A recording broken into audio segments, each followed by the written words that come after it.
Bab NK 701, Kehidupan Puas di Rumah Kayu. Di dalam rumah kayu, Sop Hong terus membuat ranjang besar. Sungai sangat sejuk di malam hari.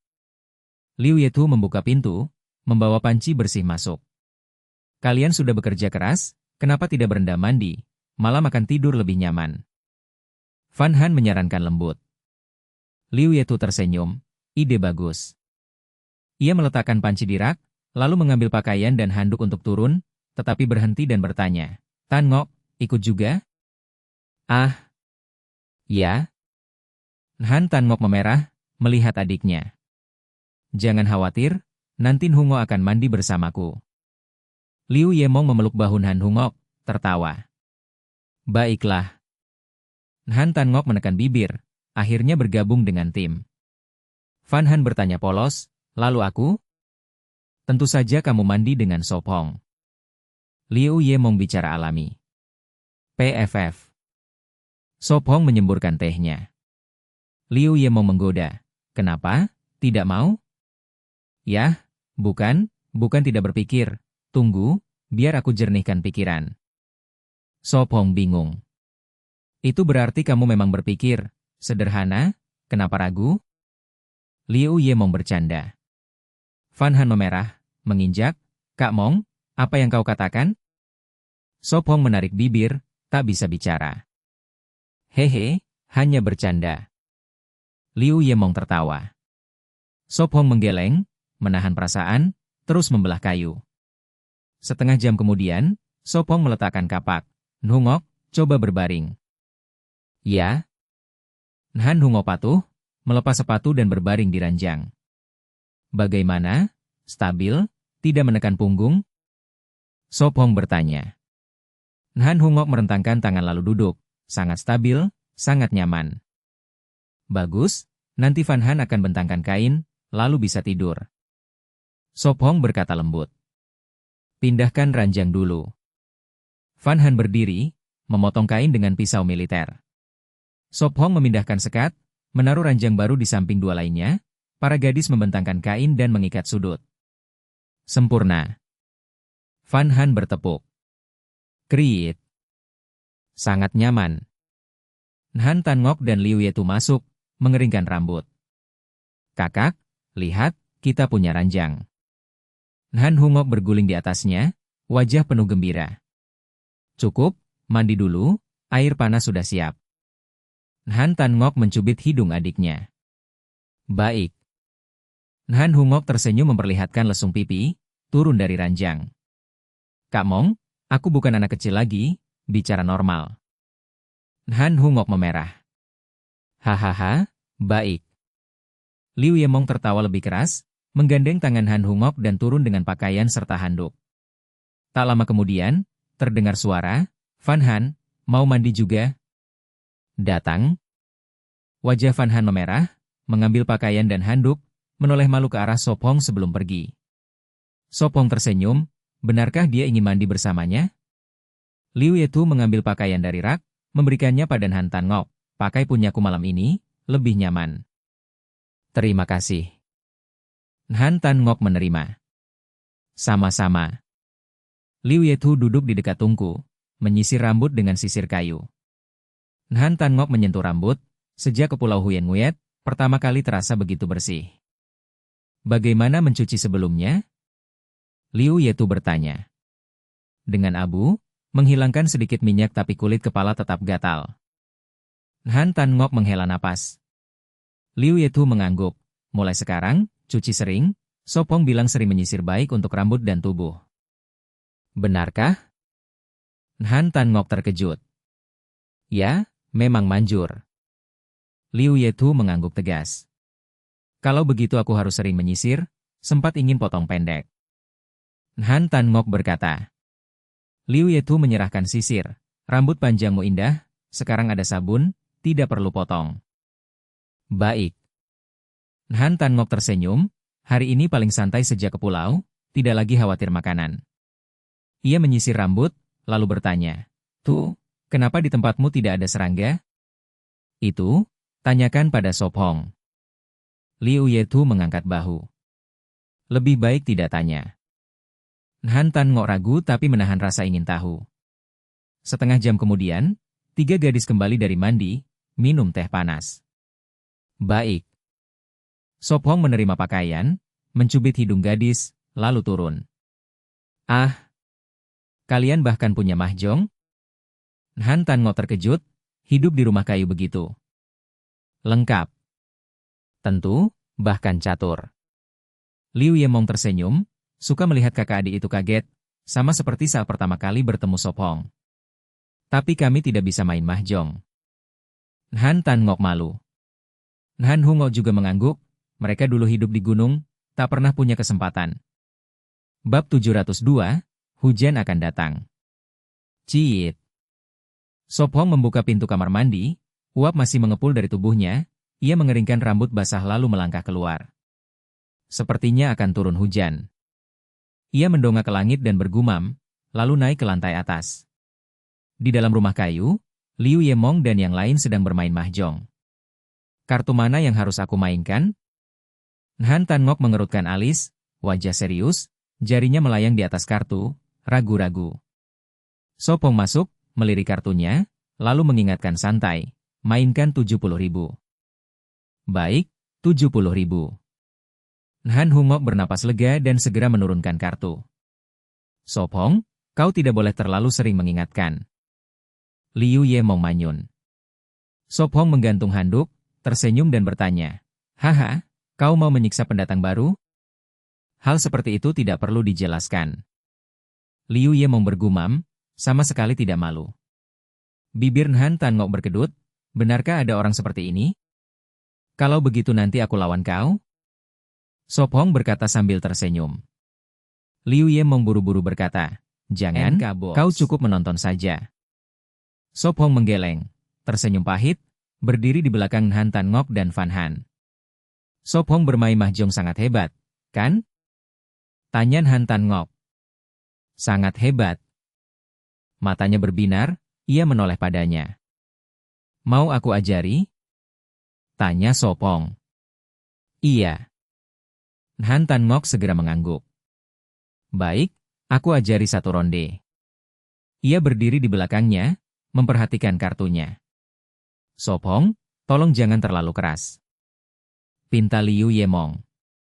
Sop Hong tertawa, jangan khawatir, aku hanya ajari satu ronde, tidak lebih.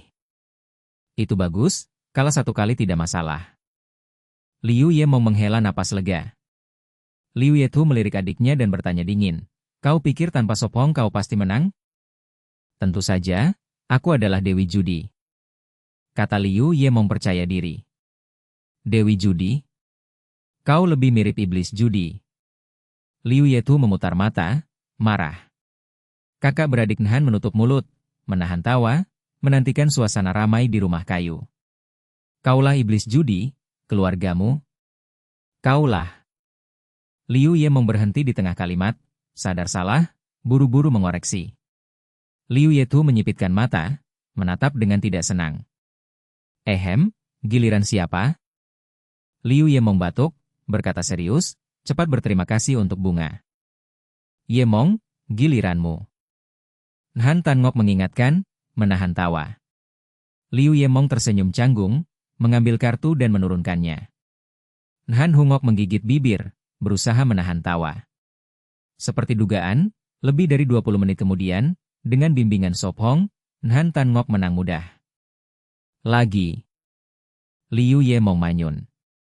Kali ini andalkan dirimu sendiri, mainkan seperti yang kuajarkan. Sop Hong menepuk bahunya lalu pergi. Ia menatap Han Hu Ngok yang duduk di samping, bertanya pelan, bosankah kau? Tidak, sangat ramai. Wajah mungilnya tiba-tiba memerah. Panas? Mengapa wajahmu memerah? Tanya Sop Hong heran, padahal udara malam sejuk.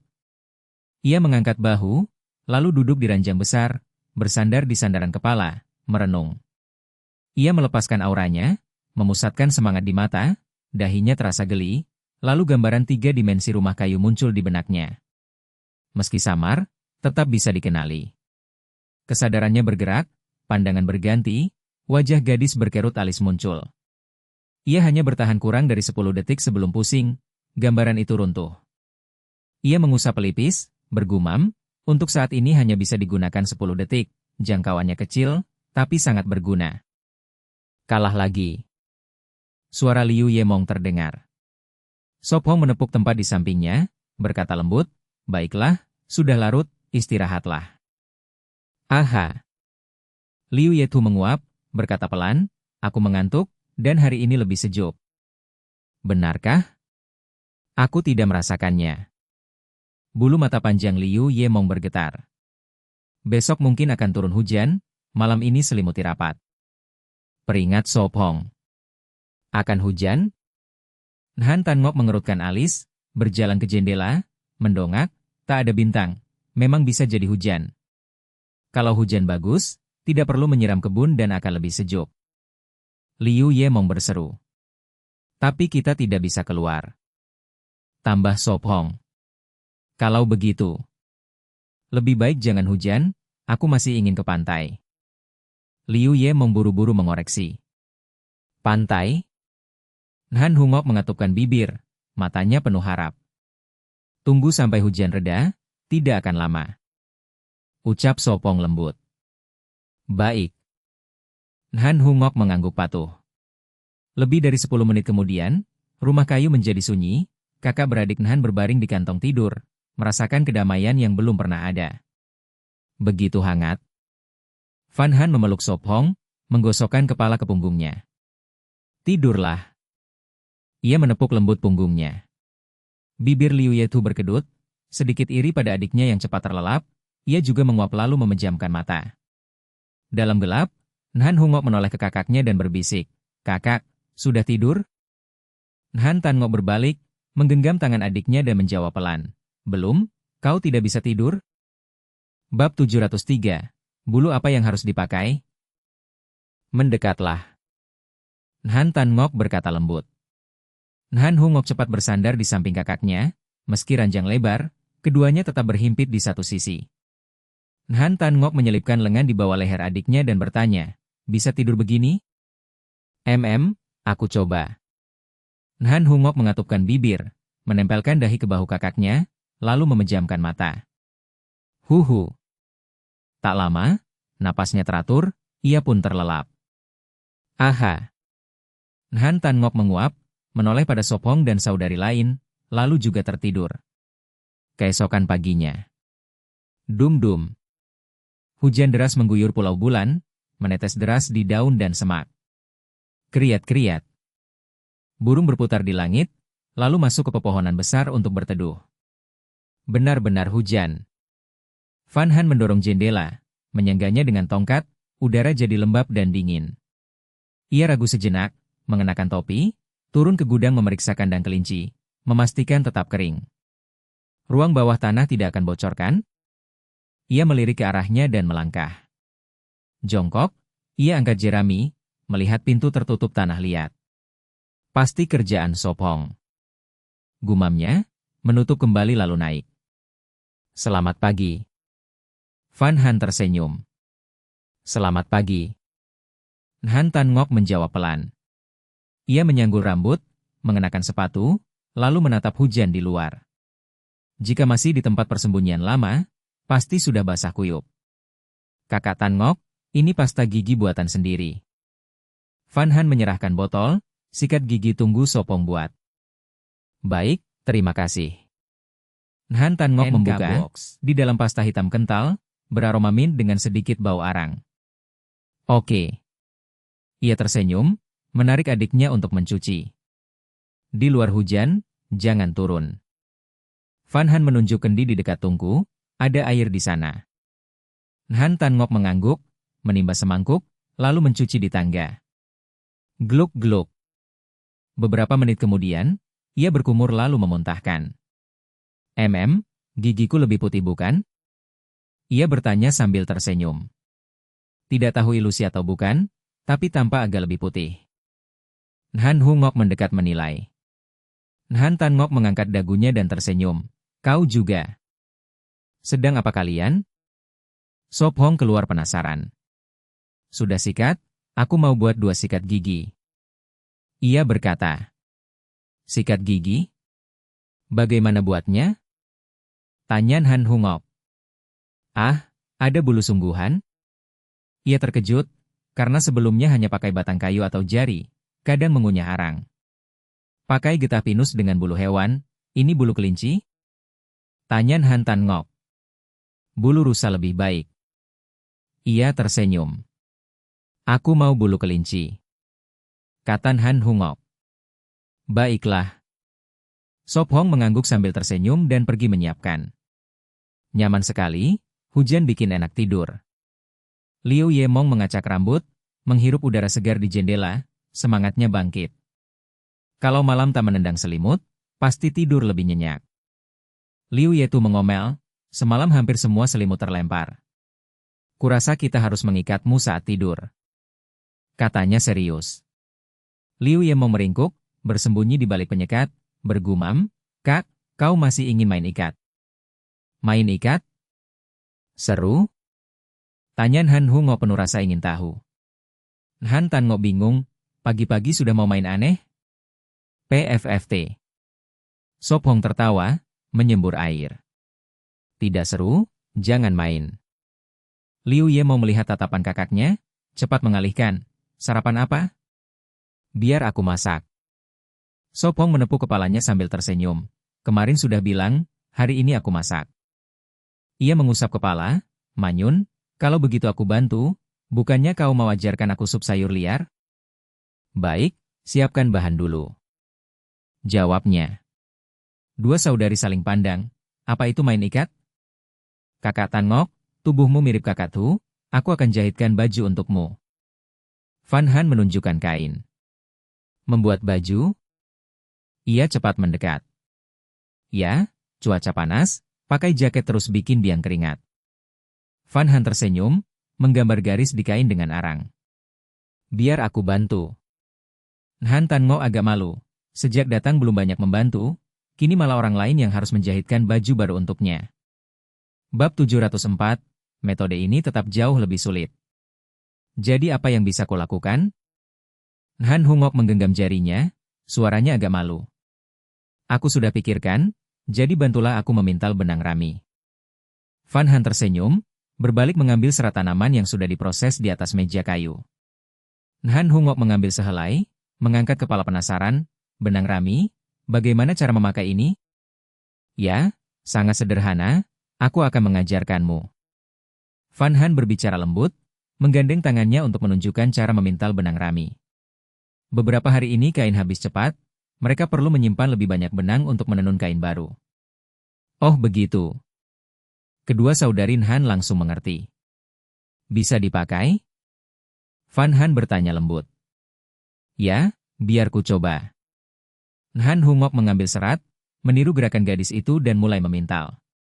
Dia mengerutkan alis, sangat fokus, awalnya benangnya kasar dan longgar, lalu semakin baik, cukup kuat untuk ditenun. Sangat bagus, teruslah. Fan Han tersenyum memberi semangat. Baik. Wajah Han Hungok memerah, tatapannya lebih serius. Ayo, kakak Tan Ngok, angkat tanganmu. Fan Han memegang kain bergaris, tersenyum, ukur apakah ukurannya tepat. Baik. Han Tan Ngok merentangkan tangan seperti salib, membiarkan gadis itu mengukur. Cukup, boleh turunkan. Fan Han menyimpan kain, mengambil pisau, memotong sesuai garis, membaginya menjadi beberapa bagian, ada untuk badan, ada untuk lengan. Apakah kalian punya jarum? Han Tan Ngok bertanya ingin tahu. Ada, terbuat dari tulang ikan, jauh lebih baik dari jarum kayu sebelumnya. Fan Han mengambil jarum kecil dari tulang dan segenggam benang rami. Dia berbalik, tersenyum lembut, dengan ini kita menjahit pakaian. Metode ini memang jauh lebih sulit dibayangkan. Han Tan Ngok tak tahan memuji, jarum dari tulang ikan, siapa yang akan berpikir? Ya, kakak Tan Ngok, kau bisa menjahit pakaian? Fan Han memiringkan kepala. Sedikit. Han Tan Ngok mengangguk. Fan Han menaruh jarum di tangannya, tersenyum, bagus, menjahit kuserahkan padamu, aku akan bantu Hungok mengukur. Baik. Han Tan Ngok setuju, lalu mulai menjahit.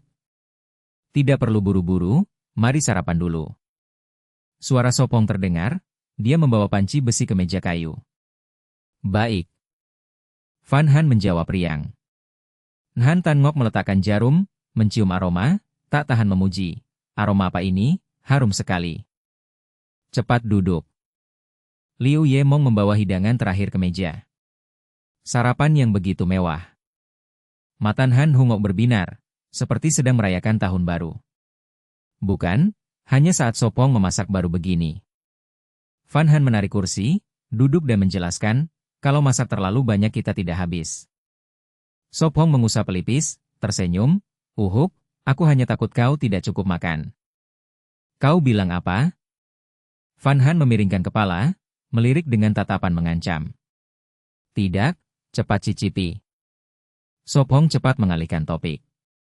Han Hungok menelan ludah bertanya, ini semua hidangan apa? Biar ku kenalkan, ini sup sayur liar terbaik, karya Mong Sang koki hebat. Liu Ye Mong memperkenalkan dengan serius. Jangan pedulikan detailnya. Liu Ye Mong memerah, melambaikan tangan, melanjutkan, ini sup talas kudzu lezat, dibuat oleh koki So. Ya, aku juga koki. Sop Hong menggoda dirinya. Mendengar nama aneh, gadis itu menahan tawa. Uhuk, makanlah sebelum dingin. Liu Yetu menarik adiknya, menatap tajam. Biar aku tuangkan sup untuk kalian. Han Hungok berdiri patuh, mengambil sendok kayu, pertama menuang untuk Sop Hong, lalu gadis itu, kemudian saudari Liu, kakaknya, terakhir dirinya. Enak sekali, benar-benar dari sayur liar. Han Tan Ngok menyesap sup panas, tapi terasa seperti ayam dan labu. Ditambah sedikit jamur, tapi ya, semua dari liar. Sop Hong menjelaskan lembut. Sungguh luar biasa. Han Tan Ngok memuji. Setelah minum sup, hidangan lain sepenuhnya menaklukkan saudarin Han. Enak, ini juga, kakak, cobalah. Han Hungok dengan mulut penuh masih menyuapi kakaknya. Ini juga enak, kau coba. Han Tan Ngok membalas. Lebih dari setengah jam, semua orang kenyang, hanya gadis itu masih memegang mangkuk. Saudarin Han penasaran melihatnya, dia mengusap perut, tidak berkata apa-apa. Haha, membuang makanan sayang sekali.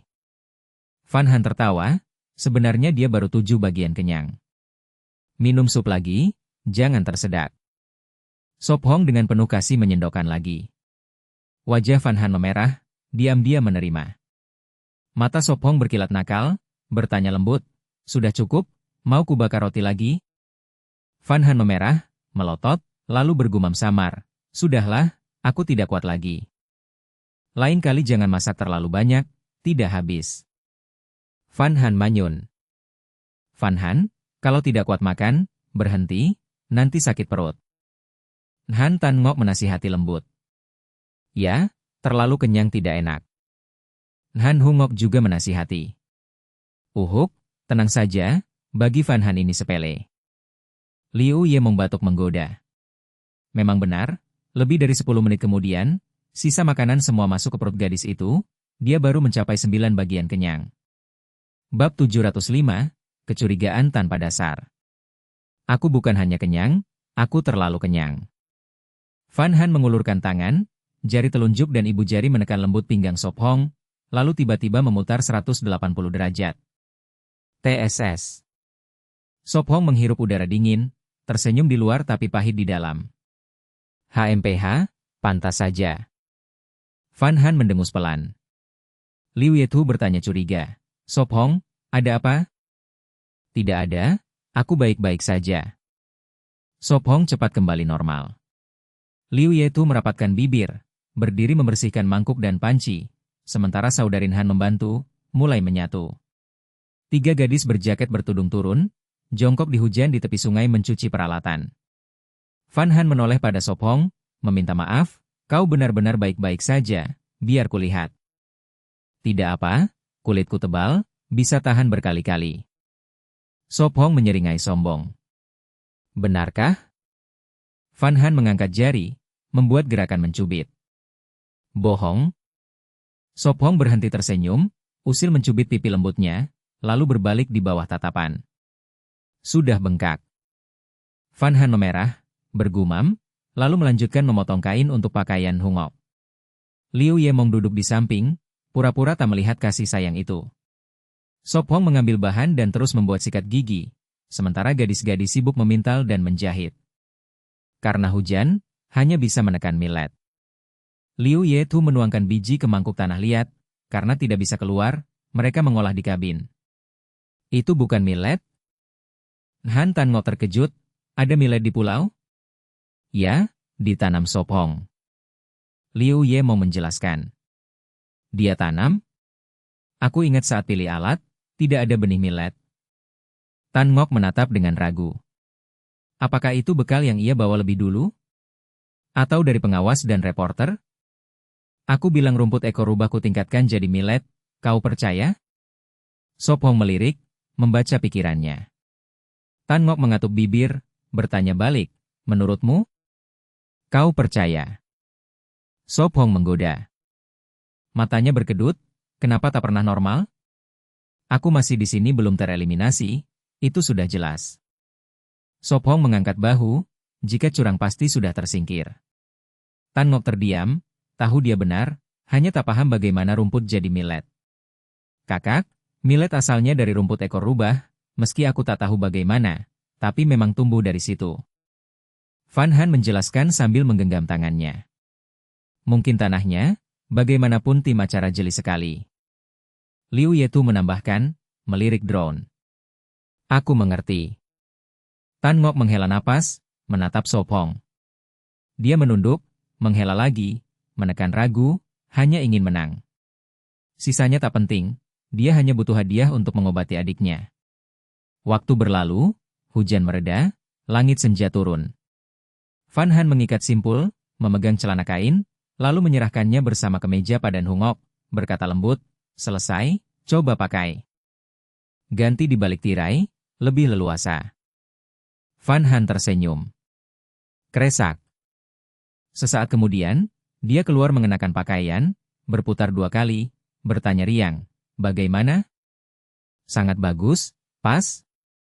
Van Han bertanya. Hungok mengangguk gembira, ya, sangat pas, terima kasih. Tak usah sungkan, nanti ada kain akan kubuatkan lagi. Van Han menggenggam tangannya, tersenyum manis. Kalian terlalu baik padaku. Hungok berkaca-kaca, memeluknya. Tidak apa, kita rekan, harus bertahan sampai akhir. Van Han menepuk punggungnya menenangkan. Ya, bertahan bersama. Hungok mengangguk. Tetesan, NK Box. Tran Chihai mendengar hujan di gua, gelisah. Setelah meninggalkan bambu, mereka menuju timur, menemukan gua, berniat memeriksa sumber daya. Jika melimpah, akan tinggal di sana. Hujan ini entah berapa lama. Tran Chihai bersandar lemah, perut kosong. Masih ada makanan? Dia bertanya. Aku cari. Hei Hang berdiri, mengambil pisau, siap. Tunggu, sampai reda. Tran Chihai cepat memanggil, tak mau sendiri. Hei Hang berhenti, duduk lagi, menaruh kayu, menyalakan api besar. Keroncongan. Perut berbunyi keras di gua tertutup. Hujan deras, kemana cari makan? Dia bertanya pucat. Tidak tahu, tunggu aku. Hei Hang berbalik, mengenakan tudung kulit, keluar ke hujan. Tetesan. Hujan turun di tubuhnya. Dia tetap tenang menatap sekitar, lalu melangkah menuju satu arah. Kresak. Ranting menyapu tubuhnya, dia masuk hutan, memilih jalur. Karena hujan, jarak pandang sempit, dia menandai pohon dengan pisau agar tak tersesat. Bab 706, di mana kau berada? Hujan turun, jalan gunung jadi berlumpur, setiap langkah terasa berat. Hei Xiong mengayunkan pisau, menebas ulur dan ranting, matanya waspada. Ia diam, menoleh ke belakang, gua sudah tak terlihat. Ia mendesah, wajah muram, lalu melangkah lagi, lapar menggigit perut. Ia memetik rumput liar, membilasnya dengan hujan, lalu mengunyah. Krak. Rasanya pahit, asam, dan kotor. Krik. Giginya menggigit kerikil, ia meludahkannya. Ia terus berjalan. Langit kelabu, waktu tak jelas, malam semakin dekat. 180. Tetes. Hujan melemah, air menetes dari daun. Waktu berjalan lambat sampai suara aneh terdengar. Berisik. Hei Xiong berhenti, menggenggam pisau, berbalik. Srek. Semak terbuka, seekor landak muncul. Melihatnya, tubuhnya menegang, duri tegak. Hei Xiong mengerutkan kening, tersenyum, maju dengan pisau. Puf-puf. Landak bergetar, suara aneh keluar, mencoba menakutinya. Tapi bagi mantan pasukan khusus, itu bukan ancaman. Swos. Landak menembakkan duri dan mundur. Berisik. Hei Xiong menyapu sebagian besar dengan ranting, beberapa menusuk kulitnya. Ia mencabutnya, menyerang, memukul landak dan menusukkan pisau ke lehernya. Aag. Landak menjerit, duri kembali melesat, banyak menancap. Hei Xiong meringis, tapi menekan pisau lebih dalam dan memutarnya. Puf-puf. Landak menggelepar, kaki pendek tak berguna. Huf. Hei Xiong terengah, menarik pisau dan berdiri, lapar melemahkannya. Ia mencabut duri, darah menetes dari luka kecil. Ia menghapusnya, mengangkat landak mati dan kembali. Setengah jam kemudian, malam turun, hutan gelap tanpa bulan atau bintang, hanya hujan. 10 menit lagi, cahaya api terlihat, suara Chen Zi 11 terdengar. Hei Xiong, di mana kau berada? Hei Xiong tersenyum, berjalan ke cahaya. Chen Zi 11 menegang, mengangkat obor, wajah takut. Hah! Mendengar suaranya, ia menghela napas, lalu mengomel. Sudah malam, kukira kau mati di luar, tak ada yang melindungiku. Hei Xiong mengangguk, mengangkat landak, berkata, dapat daging, mari kembali. Mata Chen Zi 11 berbinar, lalu melihat luka-luka dan bertanya, kau terluka? Hanya luka kecil, tidak apa. Hei Xiong menghapus darah dan menuju gua. Chen Zi 11 segera mengejar. Tap-tap. Hujan berhenti, air mengalir jadi aliran kecil. Mereka tiba. Hei Xiong melempar landak, duduk di dekat api, menambahkan kayu, lalu mengambil pisau menyiapkan landak. Chen Zi 11 menatap luka dan berkata, obati dulu. Hei Xiong meletakkan pisau, menekan abu pada luka, darah berhenti. Abu ringan, basah, steril, bisa menghentikan darah, tapi mengotori. Chen Zi 11 ragu. Tidak akan infeksi? Kau punya plester atau disinfektan? Tanya Hei Xiong tenang. Chen Zi 11 diam, lalu berbisik, tidak. Hei Xiong menunduk, membelah landak, menguliti, memotong duri dan isi perut. Ia berkata, buat api di pintu gua. Kenapa? Chen Zi 11 heran. Darah menarik binatang buas. Hei Xiong menjelaskan, dengan api di pintu, mereka tak berani masuk. Krak. Perutnya berbunyi, ia menelan ludah. Ia memotong daging, menusuk dengan tongkat, memanggang di api. Hei Xiong tetap diam, tugasnya hanya melindungi Chen Zi 11. Tapi ia tahu, tanpa protein dan nutrisi, kondisi mereka takkan bertahan sampai akhir pertandingan.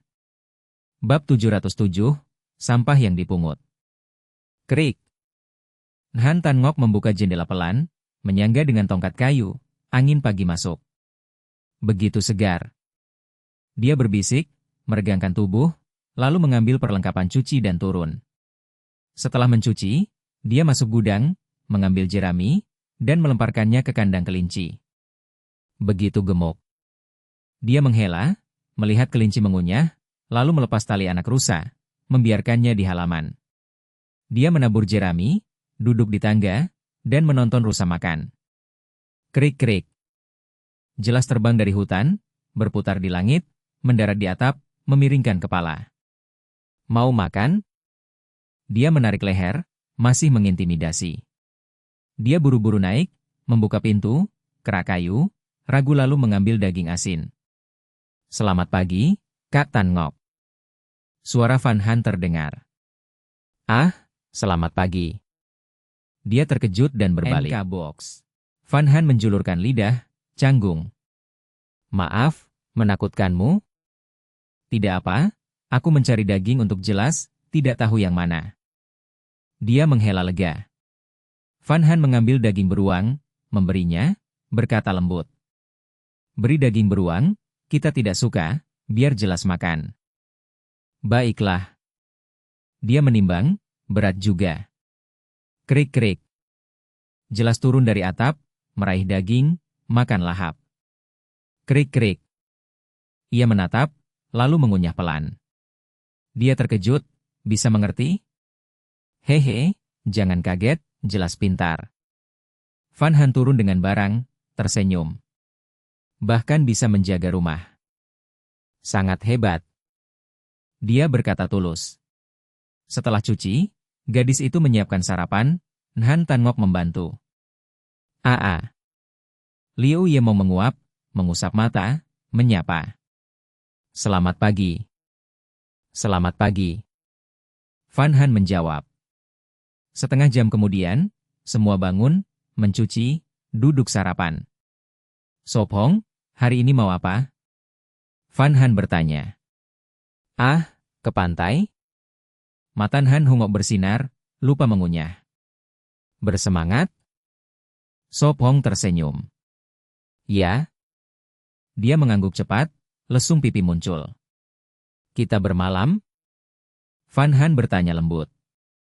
Ya, bermalam, lihat matahari terbit. Dia mengangguk. Matahari terbit. Matanya bersinar lagi. Hahaha. Sop Hong tertawa lepas. Wajahnya memerah, malu. Makan banyak, kau kurus. Van Han memberi makanan, kasihan wajah kurus. Ya. Dia menjawab patuh. Han Tangok tersenyum, makin suka. Sarapan harus kenyang, pantai setengah hari jauhnya. Van Han juga memberi daging, mereka jarang ambil sendiri.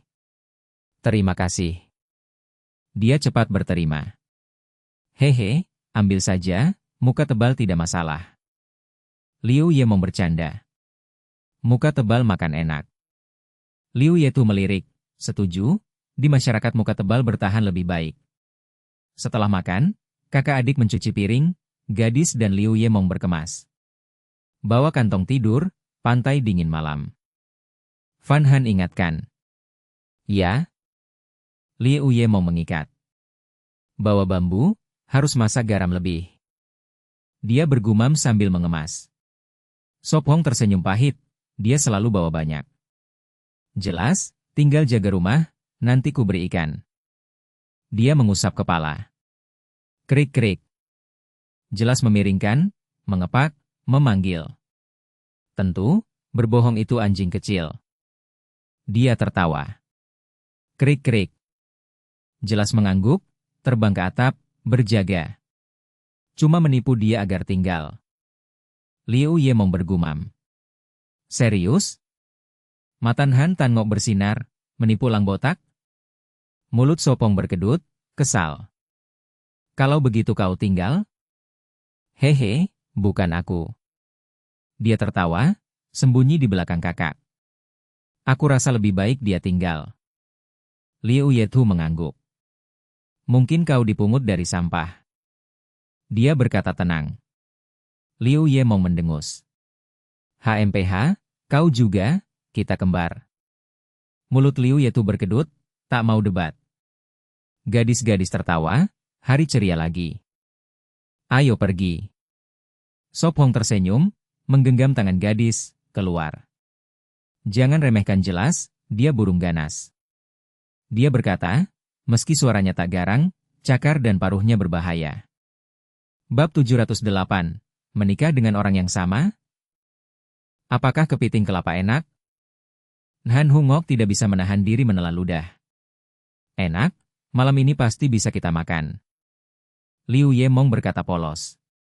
Benarkah? Mata Han Hungok bersinar seperti anak penasaran. Ya, aku akan membawamu menangkapnya. Liu Ye Mong merangkul bahu Han Hungok dengan semangat. Kalau begitu bahan makan malam serahkan padamu. Sop Hong tersenyum. Uhuk-uhuk. Sop Hong batuk ringan lalu berkata serius. Ye Mong, aku akan pergi bersamamu. Tidak apa-apa, tidak setiap kali aku tersandung. Liu Ye Mong manyun. Belum tentu. Liu Yetu menjawab tenang. Liu Ye Mong menggertakkan gigi, mendengus, lalu menerjang kakaknya, berusaha menggelitik. Haha, berhenti. Liu Yetu menghindar, tertawa. Keduanya bermain di tepi sungai, saling mengejar dengan senyum cerah. Hati-hati, jangan jatuh ke air. Sop Hong mengingatkan lembut. Liu Yetu cepat memegang tangan adiknya, terengah. Jangan main-main, bisa benar-benar jatuh. Kakak selalu bilang begitu. Liu Ye Mong terengah, wajah memerah. Baiklah, baiklah. Liu Yetu mengangkat tangan, cepat merapikan rambutnya yang berantakan. Begitu lebih baik. Liu Ye Mong mendengus, lalu memeluk Han Hungok dan berbisik lagi. Liu Yetu hanya bisa tersenyum pahit, kedua saudari itu sangat berisik. Rombongan terus berjalan, bercakap dan tertawa, 3 jam kemudian tiba di perkemahan lama. Ini adalah perkemahan lama kita, juga tempat kita bertemu Sop Hong, sayang sekali kemudian hancur oleh banjir.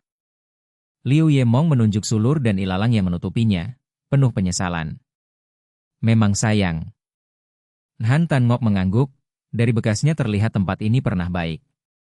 Yang lama pergi, yang baru datang. Sop Hong menghela napas. Sekarang kita bahkan punya rumah kayu yang lebih baik. Ya? Fan Han mengangguk setuju. Ayo, masih sekitar 1 jam ke pantai. Sop Hong mendesak lembut. Baik. Semua menjawab.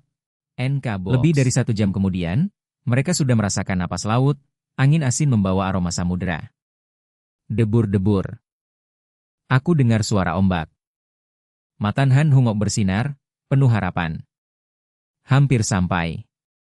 Sop Hong tersenyum, menggenggam tangan gadis itu berjalan lebih cepat ke pantai. Indah sekali. Han Hungok membuka mulut, menarik tangan kakaknya ke pantai, menatap biru pekat. Senang? Han Tan Ngok memiringkan kepala melihat adiknya, melihat kegembiraan di wajahnya. Ya, Kak, laut indah sekali. Han Hungok menggoyang tangan kakaknya, bersorak gembira. Ya, biru seperti langit. Han Tan Ngok mengangguk, pertama kali begitu dekat dengan laut. Ayo. Kedua saudari menjawab, cepat mengejar Sop Hong. 20 menit kemudian, pohon kelapa dan pasir tampak. Kalian duluan. Liu Ye Mong memberi isyarat. Baik. Han Tan Ngok menggenggam tangan adiknya, hati-hati melangkah melewati batu. Liu Ye Mong dan kakaknya mengikuti, 15 menit kemudian mereka sampai di pasir dengan selamat. Fan Han mengingatkan. Di sini banyak batu, hati-hati saat kembali. Baik. Han Tan Ngok menjawab, tapi adiknya sudah berlari ke pantai, menyingsingkan celana bermain air. Dia menurunkan keranjang bambu dan mengejar. Masa muda memang baik, penuh vitalitas. Liu Ye Mong berkata seperti orang tua. Haha, kamu bicara seakan sangat tua. Sop Hong tertawa, masuk ke hutan kelapa menurunkan barang. Aku akan periksa pantai, siapa tahu ada barang bagus. Fan Han menurunkan keranjang lalu berlari ke laut. Masih awal. Liu Ye Mong menatap langit lalu bertanya. Kak, mau berenang? Ayo. Liu Yetu menjawab pelan. Kalau begitu ganti baju. Liu Ye Mong mengambil baju renang dari keranjang, memanggil Sop Hong lalu menarik kakaknya ke hutan kelapa. Sop Hong cepat menyesuaikan gelangnya, membuat drone siaga untuk mencegah kecelakaan memalukan. Tak lama, kedua saudari kembali dengan baju renang, membuat Sop Hong tertegun. Cantik. Sop Hong mengangguk. Aku lebih cantik atau kakakku? Liu Ye Mong bertanya lagi. Keduanya cantik. Sop Hong sadar kembali, menggoda. Keduanya cantik. Harus pilih satu. Liu Ye Mong manyun polos. Aku juga ganti baju. Sop Hong cepat berlari. HMPH, untung kamu lari. Liu Yemong mendengus, tersenyum. Yemong, apa kamu jatuh hati pada Sop Hong? Liu Yetu ragu lalu bertanya. Uhuk-uhuk, tentu tidak, siapa yang suka dia, omong kosong. Liu Yemong batuk, wajah merah, buru-buru menyangkal. Dalam hati, Liu Yemong menghela napas lalu menegaskan. Tentu saja, Sop Hong akan menikah dengan Fan Han, bagaimana mungkin aku menyukainya? Itu jelas, semua orang tahu, teman masa kecil, perasaan mendalam. Liu Yemong menjawab agak lesu. Ya? Liu Yetu mengangguk. Jadi, kenapa aku harus menyukainya, jadi orang ketiga? Liu Yemong menolak dengan kata, meski hatinya berbeda. Liu Yetu menghela napas, mencubit hidung adiknya, lalu berkata lembut. Itu tergantung padamu, kebahagiaanmu yang terpenting. Apa yang kamu pikirkan, mana mungkin begitu? Liu Yetu melotot pada adiknya. Bab 709, tidak bisa meninggalkanmu sendirian. Liu Yetu mengangkat alis dan bertanya ragu. Apa maksudmu? Tidak ada, mari kita berenang. Liu Yemong tertawa ceria lalu berlari ke laut. Hati-hati. Liu Yetu memperingatkan marah dan buru-buru mengejar. Di pantai, Saudarin Han menggulung celana lalu berlari di pasir, sesekali mengambil rumput laut. Han Hungok tiba-tiba berhenti, menunjuk benda samar terdampar di pasir dan penasaran bertanya. Ah?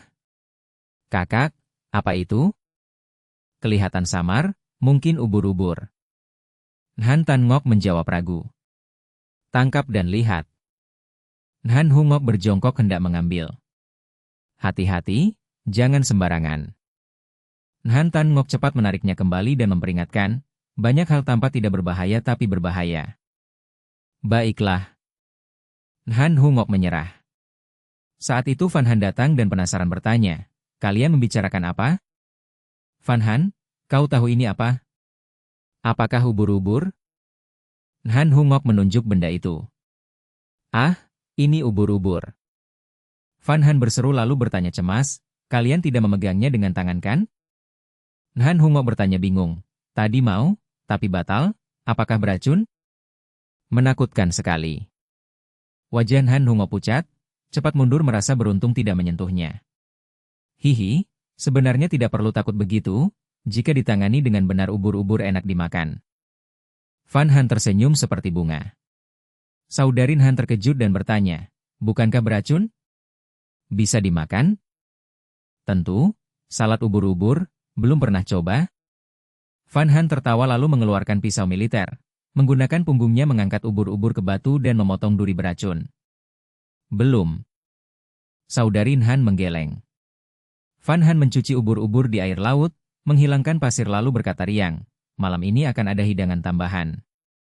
Benar-benar bisa dimakan? Han Hungok bertanya cemas. Tenang saja, aku sudah coba. Fan Han mengangguk yakin. Kalau begitu bagus. Han Hungok menghela napas lega. Kalian ngapain di sini? Cepat berenang, kalau gelap dingin. Liu Yemong memakai baju renang berlari dan melompat ke laut. Liu Yetu mengikuti dan juga masuk. Sebentar lagi. Fan Han melambaikan tangan. Dia berbalik berkata pada saudari, ayo, berenang. Tidak apa-apa, aku ajari, sangat mudah. Fan Han menggenggam tangan mereka dan berkata, kau mau belajar berenang? Han Tan Ngok bertanya pada adiknya. Box. Ya. Han Hungok mengangguk, wajah penuh semangat. Han Tan Ngok menekan bibir lalu berkata pada Fan Han, kalau begitu tolong ajari kami. Aku turun lihat sebentar. Sop Hong membawa karung di pinggang, hanya memakai celana kain. Fan Han manyun dan mengingatkan, hati-hati, jangan terlalu lama di bawah. Sop Hong mengusap kepalanya dan menjawab, aku tahu, aku hati-hati. Ya, pergi, hati-hati. Fan Han mengingatkan lagi. Baik. Sop Hong melambaikan tangan lalu berjalan ke laut. Dia mau menyelam ke dasar laut, abaikan saja, bukan pertama kali. Fan Han pura-pura acuh lalu berkata, ayo ganti baju. Ke dasar laut? Dia tidak punya alat selam, bagaimana turun? Han Tan Ngok terkejut. Van Han menghela napas, tentu saja menahan napas lalu menyelam. Menahan napas? Belum sampai dasar sudah habis. Han Tan Ngok mengernyit bingung. Sop Hong berbeda, dia bisa menahan 5 atau 6 menit, cukup untuk turun lalu kembali. Van Han menjelaskan lembut. Saudarin Han tercengang, 5 atau 6 menit berarti ratusan napas bagi orang biasa. Han Tan Ngok menoleh ke pantai, Sop Hong berbicara dengan saudari Liu lalu ditarik masuk hutan kelapa. 5 atau 6 menit kemudian, saat mereka kembali, Sop Hong sudah hilang, jelas dia menyelam. Dia sudah turun. Liu Yemong berkata pelan. Ya, sudah agak lama, harusnya segera muncul. Liu Yetu menekan bibir, sedikit khawatir. Han Tan Ngok menggenggam tangan Van Han, membuka mulut tapi tak tahu berkata apa. Biur. Detik berikutnya kepala muncul dari laut, itu Sop Hong. Huhu. Semua gadis menghela napas lega. Benar-benar, selalu membuat orang khawatir. Van Han manyun, maju dan menepuk dadanya. Sop Hong mencubit pipinya dan berkata lembut, jangan khawatir, aku tidak akan meninggalkanmu sendirian, jika bahaya aku akan pergi segera. Hanya pintar bicara. Van Han memerah dan melirik. Sop Hong, kau benar-benar bisa menahan 5 atau 6 menit?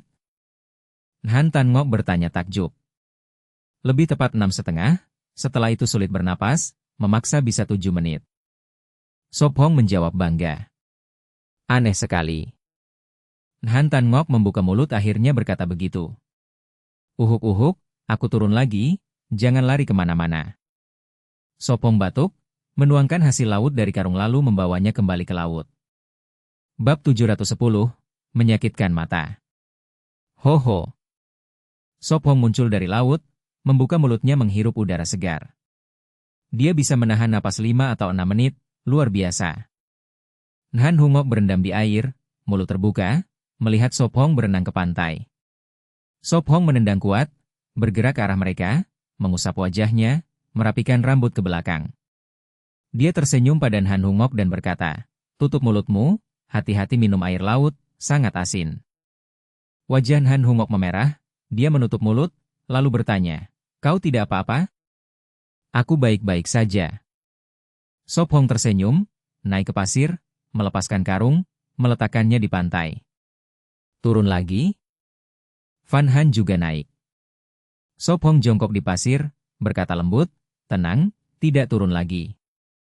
Bagus, apa yang kau temukan kali ini?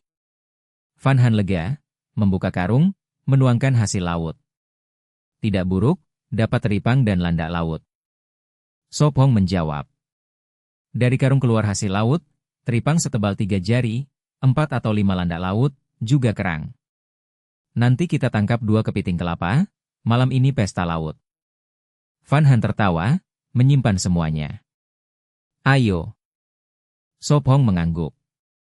Dia melambaikan tangan, berkata, mari, hati-hati, jangan pergi jauh. Van Han, aku rasa bisa berenang. Han Tan Ngok berkata bahagia. Benarkah? Berenanglah untukku. Van Han terkejut, mengajar kurang dari setengah jam. Splash splash.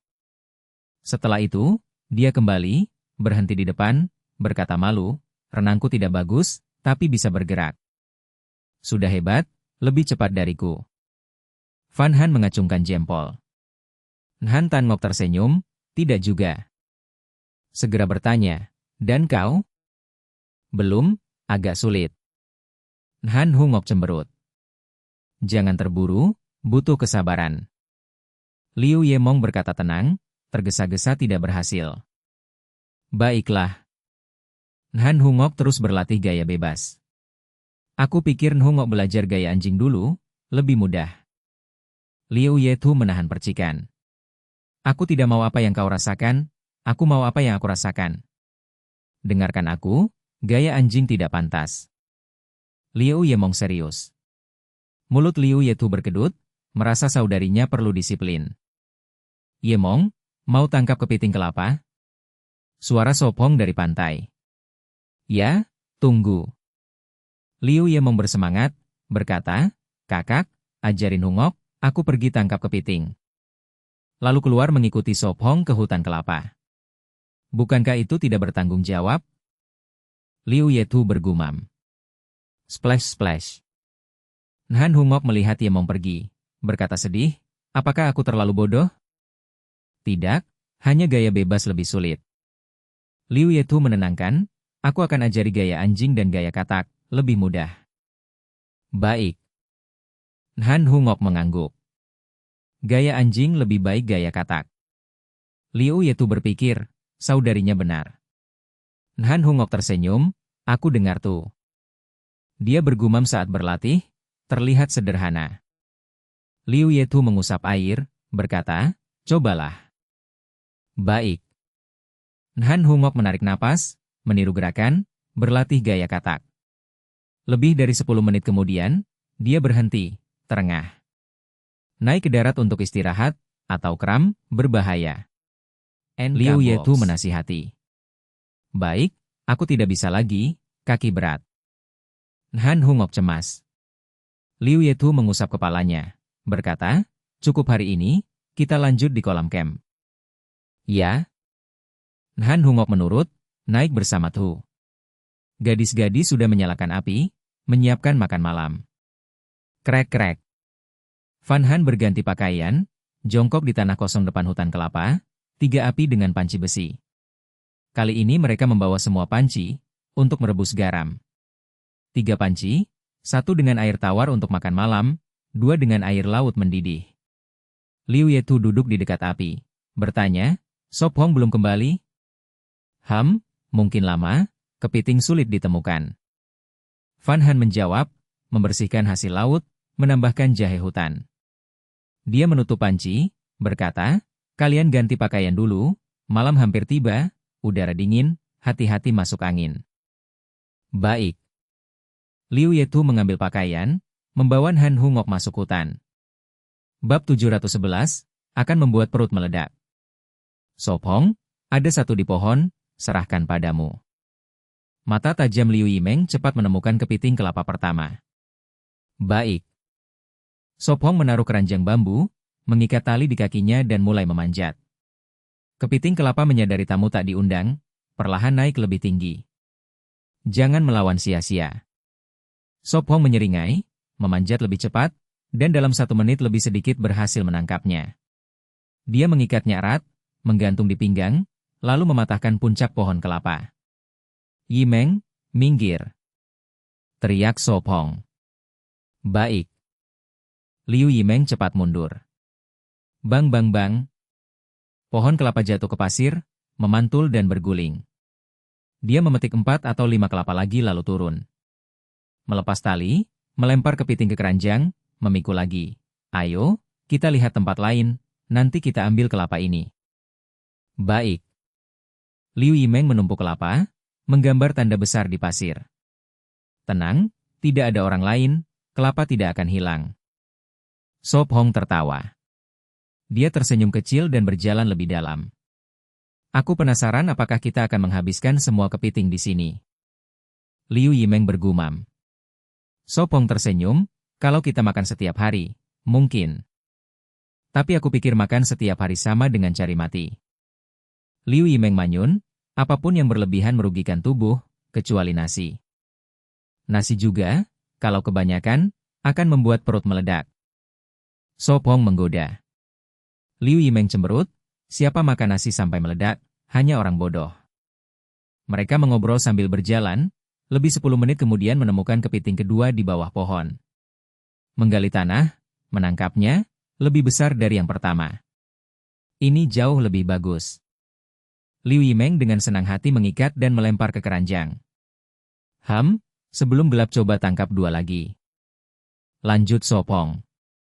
Mereka mencari sampai senja, lalu kembali ke pantai. 5 kepiting, malam ini tidak habis. Liu Yimeng bergumam. Tentu tidak, besok pagi masih bisa makan. Jawab Sop Hong, berniat menyelam cari laut, mungkin 3 cukup untuk 6 orang.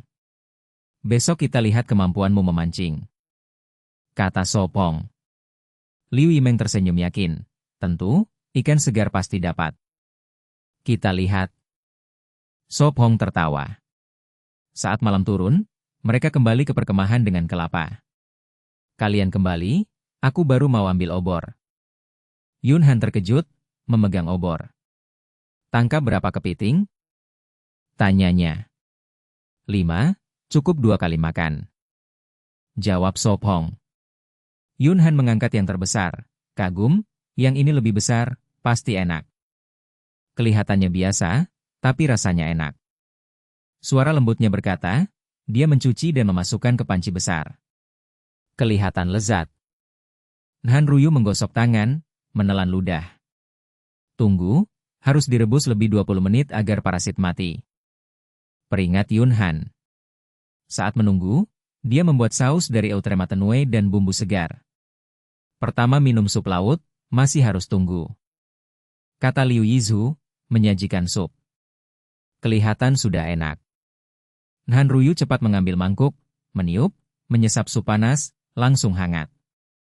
Teripang, abalon, kerang dan siput, begitu kaya. Seru Han Qingyu. Dia ingat masa sulit di gunung, kini terasa mewah, hatinya pedih. Makan lebih banyak, harus gemuk lagi, sekarang terlalu kurus. Kata Yun Han tulus. Han Qingyu tersenyum pahit, makan begini, kurang setengah bulan aku gemuk. Sejak ikut Sop Hong, tiap makan ada daging, makan sampai kenyang, enak sekali, sulit menahan. Gemuk itu bagus, tubuh jadi kuat. Kata Liu Yimeng sambil kunyah rumput laut. Tenang, makan banyak tapi olahraga, tubuh sehat alami. Kata Sop Hong lembut. Saudari Han menjawab, baik. Ayo coba ubur-ubur, kalian belum pernah, lihat suka atau tidak. Yun Han mendorong piring. Baik. Han Qingyu mengangguk, menjepit sepotong, mencium, tidak ada bau aneh, lalu makan. Krek-krek. Ubur-ubur renyah, dicampur Eutrematenue, daun mint, dan bumbu, tanpa bau amis. Bab 712, seorang bijak berbicara bukan bertarung. Bagaimana rasanya? Sudah terbiasa? Fan Han bertanya dengan lembut. Sangat enak, hanya awalnya agak aneh. Han Tan Ngok memasukkan ubur-ubur ke mulutnya, pipinya memerah karena cara makannya. Krek-krek. Han Hungok mengambil sepotong. Setelah 2 gigitan wajah mungilnya mengerut, ia bertanya polos, "Kakak, kenapa aku merasa susah menelan?" "Kamu makan terlalu sedikit, harus ambil gigitan besar." Han Tan Ngok menasihati lembut. "Tidak bisa, yang kecil saja susah, apalagi besar." Han Hungok melambaikan tangan, memaksa menelan ubur-ubur. "Kalau begitu kamu melewatkan hidangan lezat." Sop Hong berkata menyesal lalu ikut makan. Jelas enak, tak sangkan Hungok tidak suka. Liu Yemong berkata dengan mulut penuh. Liu Yetu melirik adiknya lalu berkata pelan, "Setiap orang punya selera, kamu juga tidak tahan pare." Enak sekali. Kelompok itu hampir bersamaan berkata, membuatnya terkejut. Liu Yemong tertegun, lalu manyun, "Tetap saja aku tidak suka pahit." "Asal kamu senang." Sop Hong tersenyum getir, lalu berkata, "Lagi pula di Pulau Huyen Nguye tidak ada pare, maupun tidak bisa makan." "Hehe, dengan kemampuanmu, pasti bisa membuatnya." Liu Yemong menggoda sambil tertawa. Sop Hong berkata pasrah, "Kamu pikir aku dewa, aku tidak bisa menciptakan dari kosong." "Ah, jangan merendah, kamu bisa, aku percaya kamu yang terbaik." Liu Yemong melambaikan tangan, tersenyum nakal. Mata Sop Hong berkedut, lalu berkata kesal, "Yemong, kamu benar-benar butuh dipukul." "Pukul saja, aku tidak akan menghalangi." Liu Yetu berkata tenang, melihat sikap usil adiknya membuatnya juga ingin mengetuk kepalanya. Orang bijak bertarung bukan berbicara. Liu Yemong mengecilkan leher, lalu cepat memperbaiki. "Bukan, orang bijak berbicara bukan bertarung, tolong kendalikan." Sop Hong tertawa, kesabarannya padanya mencapai rekor baru. Saudari Han menutup mulut, bahu gemetar menahan tawa. Liu Yemong menyipitkan mata, wajah tidak senang bertanya, "Kalian menertawakanku?" "Uhuk-uhuk, tidak." Han Tan Ngok batuk menolak. Han Hungok menggigit bibir, menggeleng, takut tertawa keras. "Sudah, jangan ribut, kepiting kelapa harusnya sudah matang. Van Han cepat berkata. Ia mengangkat tutup besi dengan tongkat, mengeluarkan kepiting dan menaruhnya di batu bersih. Semua merah, terlihat enak sekali. Han Hungok meletakkan mangkuk, menelan ludah. Baik. Saudari Han meniru gadis itu, mematahkan kaki kepiting, mengambil daging lalu menggigit, sari mengalir. Mata Han Tan Ngok berbinar, ia berseru, sangat enak, sangat segar. Han Hungok mengangguk, mulutnya belepotan kuah. Hehe, sudah kubilang tidak mengecewakan, telur kepiting lebih kaya rasa, hanya agak berminyak. Liu Yemong tertawa. Coba saus ini, rasanya akan berbeda. Sop Hong memotong tubuh kepiting, memperlihatkan telur emas penuh minyak. Musim ini masih ada telur? Liu Yetu bertanya kaget. Di Pulau Huyen Nguyen tidak peduli musim. Sop Hong menjawab pelan. Liu Yetu mengangguk, benar juga. Klak-klak. Han Hungok menelan, mencoba daging dengan telur. Ah, ini cara makan baru? Mata Liu Yemong berbinar, ia meniru, mencelup daging ke telur. Han Hungok berkata polos, rasanya lumayan. Ya, lebih kaya rasa. Liu Yemong mengacungkan jempol. Bum-bum. Di telinga terdengar ombak menghantam pantai, di bawah pohon kelapa mereka makan seafood sambil bercakap, tawa terdengar. Di ruang observasi para pengawas iri. Terlalu tidak adil, aku juga mau kepiting kelapa. Ngotan Nguyat manja pada T6 Din. Nanti akan kumasak di rumah. T6 Din menjawab tenang. Mata Ngotan Nguyat berbinar, ia memeluk T6 Din dan tertawa. Kakak Enam Din memang terbaik. Matanya berkilat nakal, ia bertanya. Hehe, guru juga ingin kepiting kelapa kan? Lumayan. Hamin tersenyum getir. Kalau begitu ayo makan di rumah kakak Enam Din. Ngotan Nguyat usul nakal. Jika ia berani masuk rumah itu, besok mangkuk besi ini pasti hilang, mungkin tidur di jalan. Aku juga ada urusan. Mulut Fuong Lam berkedut, ia tidak mau mati, tempat itu bukan rumah melainkan sarang macan. Semua ada urusan, ya sudah. Ngotan Nguyat mengangkat bahu. T6 Din meliriknya, bibir sedikit melengkung. Baik. T6 Din mengangguk, mengeluarkan ponsel, mengetuk beberapa kali, memberi perintah. Oh ya, di rumahku masih ada roti, akan kusuruh pembantu bawa, malam ini kita makan bersama. Ngotan Nguyat berkata sambil menelpon. Mulut Hamin berkedut, ini masih siaran langsung. Bab 713, permisi. Van Han dan saudari-saudari Han duduk mengelilingi api unggun, menunduk bermain catur Cina. Kali ini gadis itu bahkan membawa bidak-bidaknya. Papan dibuat dari pasir yang diratakan lalu digambar kotak-kotak dengan ranting. Langkah berikutnya harus bagaimana? Han Hungok mengerutkan alis, ini pertama kalinya dia bermain dan belum paham aturannya. Gerakan kereta 3 langkah ke depan. Sop Hong mengingatkan. Baiklah. Han Hungok mengangguk, mencari di antara bidak lalu akhirnya memindahkan kereta 3 petak. Giliranku. Van Han berkata lembut, alisnya berkerut berpikir, seolah bermain dengan Han Hungok, namun sebenarnya lawannya adalah Sop Hong. Coba di sini, sepertinya lebih aman. Liu Yemong tak tahan memberi saran. Van Han menoleh lalu menggeleng. Tidak, kalau aku ke sana, lawan takkan melepaskan. Liu Yetu juga menunjuk. Bagaimana kalau tempat ini? Itu juga tidak bisa, Maria mengincarku. Van Han menghela napas. Han Tan Ngok heran, bagaimana mungkin 3 orang tampak seperti menghadapi musuh besar hanya demi 1 langkah? Apakah Sop Hong benar-benar sehebat itu? Tunggu bunga gugur saja. Sop Hong tersenyum pahit. Jangan terburu-buru, kali ini aku pasti harus menang. Liu Ye mau mengibaskan lengan. HMPH. 3 gadis itu mendengus bersamaan, terus menatap papan. Han Hungok bertanya penasaran. Sop Hong, kau benar-benar hebat? Hanya kebetulan, tidak terlalu hebat. Sop Hong batuk menjawab. Benarkah? Han Hungok manyun. Kupikir matang-matang, aku akan ke sini. Van Han berbisik, menggerakkan kereta 2 langkah ke arah kuda lawan. Kepung Wei selamatkan Sao? Sop Hong mengerutkan alis. NK Box. Hehe, bagaimana? Liu Yemong tertawa puas. Ah, bagus. Han Hungok cepat menemukan meriam, mengikuti arahan Sop Hong dan menaruhnya di posisi. 3 gadis itu tertegun, lalu termenung, tak menyangka taktik itu dipatahkan semudah itu. Han Tan Ngok mulai mengantuk, menunggu 5-6 menit hanya untuk 1 langkah benar-benar menguji kesabaran. Setelah lebih dari setengah jam, ketiga gadis tampak lesu, hanya Han Hungok tertawa senang karena menang. Aku tidak terima kalah, 1 ronde lagi. Liu Yemong berseru. Sop Hong mengangguk sambil tersenyum lembut, baiklah, tapi habis ini tidur. Besok kita bangun lebih awal untuk lihat matahari terbit dan pergi ke teluk mencari hasil laut.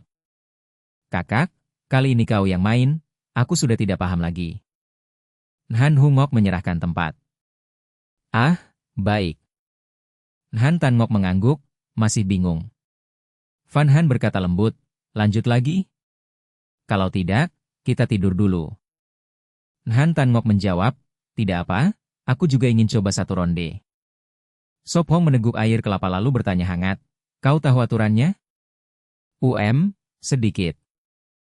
Han Tan Ngok mengangguk, lalu menata bidak sesuai ingatan. Ayo, sut batu gunting kertas, yang kalah jalan dulu. Liu Yemong mengusulkan. Baik. Han Tan Ngok setuju. 1, 2, 3. Mereka berseru bersamaan, memperlihatkan tangan, dan Han Tan Ngok menang. Kalah lagi. Liu Yemong menghela napas, berpikir keras langkah pertama. Setengah jam lagi berlalu, tidak mengejutkan, Han Tan Ngok menang lagi. Tidak main lagi, aku tidur. Liu Yemong manyun, semalaman tak menang sekalipun. Han Tan Ngok sedikit malu, hampir semua langkah dipikirkan oleh Sop Hong, dia hanya memindahkan bidak. Mulutmu manyun begitu, seperti mau menangis. Sop Hong menggoda. Van Han bertanya penasaran, benarkah begitu? Aku juga tidak tahu. Sop Hong mengangkat bahu tersenyum lalu pergi. Liu Yemong mengepalkan tinju menahan kesal. Van Han menutup mulut tertawa, lalu bertanya lembut melihat Sop Hong masuk ke hutan kelapa. Sop Hong, kau mau kemana? Permisi. Sop Hong menjawab tanpa menoleh. Cara bilangnya terdengar anggun sekali. Van Han memerah dan berbisik. Han Hungok berkedip penasaran. Permisi? Apa maksudnya itu? Itu artinya pergi buang air. Van Han menjelaskan pelan. Beberapa menit kemudian, Sop Hong keluar dari hutan dengan wajah lega. Van Han, kau mau pergi? Aku tidak, ayo cepat tidur. Van Han meringis. Melempar obor ke api lalu masuk kantong tidur. Sop Hong tertawa lembut, melepas sepatu lalu masuk, gadis itu langsung menempel erat seperti gurita. Aha! Alis Sop Hong bergerak, jam biologisnya membangunkan dia. Dia duduk, keluar dengan tenang, lalu menatap ke cakrawala. Matahari akan terbit. Sop Hong meregangkan tubuh, tulangnya berderak pelan. Dia berdiri menghirup angin laut, lalu kembali, menggoyang lembut gadis itu. Van Han manyun, membuka mata lalu menutupnya lagi, memeluk lengannya. Sop Hong tertawa, mencubit pipinya, dan berkata lembut, matahari akan terbit, kau tidak mau lihat fajar? Bab 714, saatnya menyerah dari kompetisi. Begitu indah. Han Hungok berdiri di pantai berpasir, menatap laut jauh, wajahnya berseri penuh semangat. Ya, benar-benar indah. Han Tan Ngok mengangguk, matanya berkilau. Liu Yemong menguap, jongkok di pasir mengusap mata, lalu menopang wajah dengan kedua tangan, siku di lutut, menatap laut. Belum bangun? Sop Hong bertanya lembut. Liu Yemong memiringkan kepala, bergumam, aku ingin tidur lagi. Malam ini tidur cukup, sekarang cuci muka, setelah sarapan kita ke laut mencari makanan laut. Sop Hong tertawa, mengusap kepalanya, rambut pendeknya makin kusut. Sop Hong, bantu aku belah 2 kelapa, aku perlu untuk sup. Suara Van Han terdengar dari belakang. Baik. Sop Hong melihat matahari terbit, lalu menuju gadis itu. Ia terampil membelah kelapa, menuangkan air ke panci besi. Air kelapa untuk memasak kepiting kelapa, rasanya pasti enak. Van Han tersenyum, memasukkan kepiting bersih ke panci, menyalakan api.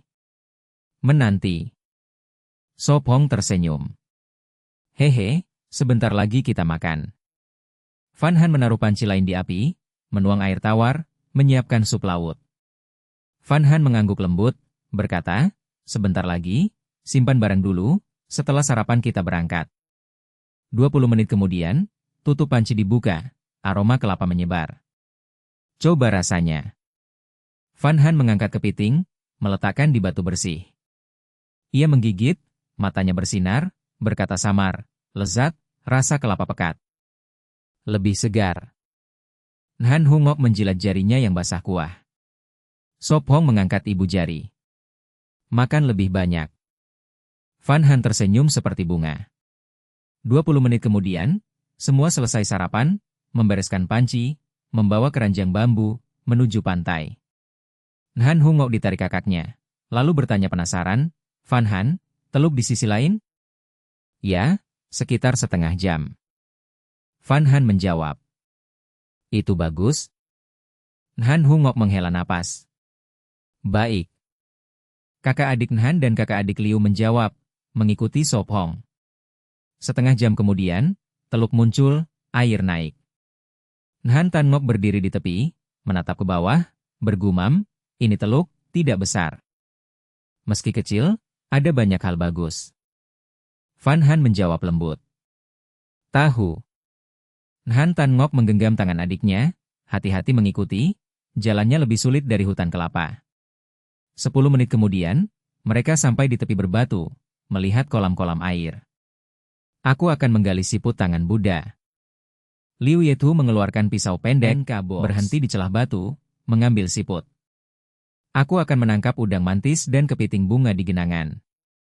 Van Han menyingsingkan lengan, seperti biasa menemukan banyak udang mantis, juga kepiting bunga dan hijau. Han Hungok menyingsingkan lengan, menggulung celana, berkata, Van Han, aku bantu. Han Tan Ngok mengeluarkan pisau, mengambil siput dan kerang. So Pong pergi ke kolam besar, berharap menangkap ikan. Dua pria sudah meninggalkan camp 2 hari, mencari kelompok So Pong, tidur di luar. Jika hari ini masih tidak ketemu, aku rasa lebih baik menyerah, jangan buang waktu. Trio Ulai memegangi perut, mengeluh. Ya, terserah kamu. Trio Ulai menghela napas, berhari-hari mencari tanpa hasil, keyakinan runtuh. Ia mengernyit, bertanya, menurutmu mereka sembunyi di mana? Kenapa tidak ketemu? Mulut Trio Ulai berkedut, marah berkata, kalau aku tahu, tidak akan lapar di sini. Benar juga. Trio Ulai manyun, tidak peduli nada adiknya, hanya ingin menemukan camp untuk makan daging. Kruk-kruk. Perutnya berbunyi, lapar membuat tubuh lemas. Trio Ulai menggerakkan sumpit, melihat panci sayur liar, kesal, membosankan. Kata-katamu selalu menyebalkan. Trio Ulai manyun, tapi tetap makan sayur, mengisi perut. 20 menit kemudian, dua bersaudara selesai sarapan, berangkat. Ke arah mana? Trio Ulai bertanya. Ke sini, kita belum ke sana. Trio Ulai menunjuk.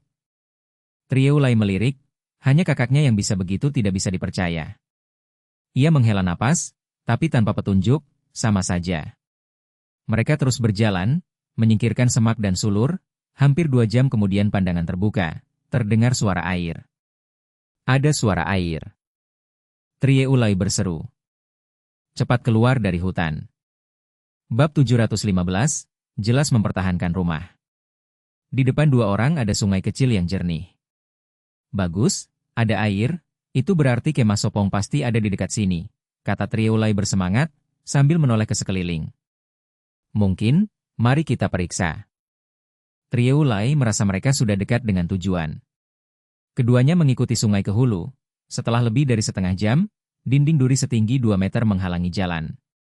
Kedua bersaudara itu tertegun, mulut ternganga tanpa kata. Apakah ini kemah So Pong? Tanya Trio Ulai ragu. Tidak mungkin, hanya mereka, bagaimana bisa membangun tempat persembunyian sebesar ini? Trieulai menggeleng tidak percaya. Apakah penduduk asli pulau? Tapi penyelenggara tidak pernah mengatakan ada penduduk. Trieulai mengerutkan kening, waspada pada penghalang duri. Apapun itu, di dalam pasti ada daging. Trieulai menelan ludah, mengitari dinding. Jangan gegabah, kita tidak tahu ada orang di dalam. Trieulai cepat menarik saudaranya. Jika mereka kanibal, mereka bisa menjadi makanan. Kau pikir aku sebodoh dirimu? Tentu kita harus periksa dulu, kata Trieulai marah, menepis tangan saudaranya, mencari gerbang. Kau bilang aku bodoh? Trieulai membelalakan mata, menahan marah, diam-diam mengikuti agar saudaranya tidak ceroboh. Ketemu. Trieulai berbisik, di depan ada gerbang duri berat. Tidak tahu ada orang atau tidak di dalam, gumam Trieulai. Masuk dan kita tahu. Trieulai menarik napas dalam, mendorong gerbang. Kreek. Gerbang kayu perlahan terbuka. Sangat berat. Dia terengah, mengutuk para pembangun dalam hati. Sepertinya kosong. Trieulai masuk, menoleh, tidak mendengar apa-apa. Trieulai ternganga kagum pada rumah kayu besar itu. Rumah kayu besar sekali, apa ini benar-benar tempat tinggal penduduk? Sangat mungkin, tidak ada peserta yang mau buang waktu membangun ini. Trieulai mengernyit, mengangguk. Dalam siaran langsung, penonton berkomentar. Salah, memang ada orang membangunnya. Tak disangka, Sop Hong, hartamu hampir dicuri sementara kau santai menangkap ikan. Sop Hong pasti marah besar saat melihat kelinci dan daging. Uhuk, bisa mencuri atau tidak itu urusan lain. Apa kalian lupa sesuatu? Trieulai memegang perutnya, cari makanan dulu, aku lapar. Trieulai membentak marah, kurangi bicara, cepat bertindak. Tidak ada daging, tapi ada banyak kelinci. Trieulai melihat kandang dengan lebih dari 10 kelinci. Lupakan, naik dulu, harta pasti ada di atas. Trieulai manyun, naik. Trieulai mengingatkan, hati-hati, mungkin ada orang bersembunyi. Kreek-kreek. Suara apa itu? Trieulai berhenti, menoleh ke langit, mendengar suara aneh. Dia menyipitkan mata, menunjuk, itu apa? Burung? Mau apa dia? Trieulai mengernyit, firasat buruk muncul. Kreek-kreek. Burung itu marah, baru pergi sebentar, kembali menemukan penyusup, mengancam pesta ikannya. Ia membuka cakar, menerjang wajah kedua bersaudara. Burung ini gila? Trieulai panik, terpeleset dari tangga, jatuh di halaman. Tidak baik, kakiku, teriak Trieulai. Kreek-kreek. Burung itu berputar di langit lalu turun lagi, cakar ke arah kepala Trieulai. Pergi, teriak Trieulai, mengibaskan busurnya untuk mengusir. Kreek-kreek. Burung itu naik lagi, berputar di atas mereka. Aneh sekali, burung ini gila, kami tidak ganggu, kenapa menyerang? Trieulai menggertakkan gigi, kakinya sakit. Trieulai berkata serius, mungkin dia melihat kita sebagai mangsa. Kalau begitu dia benar-benar gila, maki Trieulai, belum pernah melihat burung menganggap manusia mangsa. Akan ku tembak jatuh. Trieulai menarik anak panah, membidik elang laut kepala putih. Burung itu berputar, makin sulit dibidik. Siut. Panah mencapai titik tertinggi, masih 7-8 meter kurang, lalu jatuh tertarik gravitasi. Sial. Trieulai menghentak, sedikit lagi bisa kena. Box. Mulut Trieulai berkedut, jelas lebih dari sedikit. Kreek-kreek. Burung itu kembali menerjang, cakar terbuka ke arah Trieulai. Dengan cakar tajamnya, wajahnya bisa dengan mudah tercabik, terancam rusak. Bab 716, gagal mencuri ayam, kehilangan segenggam beras. Xiaolei mengerutkan kening, menatap burung yang berputar lalu bergumam, mengapa aku merasa ia mengusir kita? Mengusir kita? Xiaolei mengulang, lalu mendongak kaget, apa ia menjaga wilayahnya? Tidak, mungkin ia hanya menjaga tempat ini. Xiaolei bangkit terhuyung, hampir jatuh. Menjaga tempat ini? Xiaolei bingung. Xiaolei melompat dengan satu kaki menuju kandang kelinci. tangkap dulu beberapa kelinci lalu pergi. Kau diam saja, biar aku yang tangkap. Zhao Li marah. Keh. Burung menjerit, menyambar Zhao Li. Burung sialan, enyah. Zhao Li menggertakkan gigi, mengangkat busur panjang menahan. Keh. Burung mencengkeram busur dan merampasnya, terbang mudah. Kembalikan busurku, burung keparat. Zhao Li berteriak, tak berdaya. Bukankah ini gagal mencuri ayam malah kehilangan beras? Zhao Li marah. Zhao Li mendelik, kau mengejekku? Cepat tangkap kelinci, jangan pulang tangan kosong. Zhao Li menahan. HMPH. Zhao Li mendengus, kembali ke kandang, kesal karena sial. Keh. Burung melepas busur yang jatuh ke kolam dekat gubuk. Lagi. Zhao Li berguling menghindar. Jadi memang menjaga sini. Zhao Li paham, sentuh apa saja langsung diserang elang. Aku tak percaya, hari ini harus tangkap kelinci. Zhao Li menepuk debu, melangkah maju. Keh. Burung menyambar lagi. Zhao Li berguling ke samping, lolos. Cukup, hari ini tak bisa dapat. Zhao Li menghela. Apa kau punya cara lain? Tanya Zhao Li. Zhao Li terdiam, tanpa senjata mana bisa lawan elang laut. Tunggu ia pergi lalu kembali. Zhao Li tegas, tak mau lama karena takut pemilik datang. Baik, mundur dulu. Zhao Li setuju, menopang adiknya. Keh. Burung berputar lalu hinggap di atap, merapikan bulu. Drap. Di hutan Zhao Li mengumpat, burung sialan. Zhao Li diam, hari ini rugi total, busur hilang, kakinya sakit. Kenapa diam? Zhao Li bertanya. Zhao Li tenang, bicara hanya membuat kita bertengkar, lebih baik diam. HMPH. Zhao Li mendengus, memikirkan balas dendam. Saat itu di tepi laut, kelompok Su Feng memancing. Air pasang menutupi setengah karang.